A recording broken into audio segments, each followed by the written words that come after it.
Pirada diha. Idol. La, pagtapod.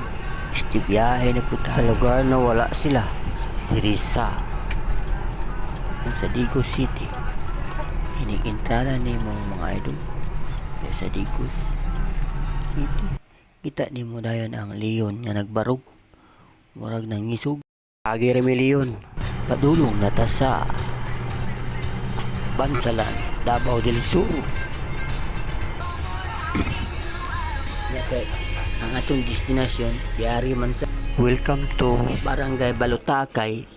Kay naamay nindot niya talan-aw nito og agkagulay. Subida na puta ni diri dapita mga idol.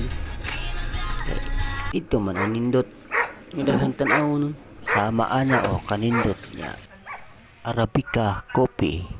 Unya ato din ipadry kopi para aron timpla din tadi idol og kape para wala sa tugnaw kay gitugnaw pud akong body sabayan din sa motor nga saba kayo nga pasubida bukid silpi dahil inyo ang idol niya ang siya gibatit ang katugnaw wa lang jud niya panumbaling ang katugnaw mga idol ya kita dahil ka nag duha ka kabayo nga naglukto nagduwa ka sako nga repolyo harpis sa ilang farm driver nagjakit po kay gibati po katugnaw mga idol ay lugar oy tugnaw man tugnaw pa sa aircon mga idol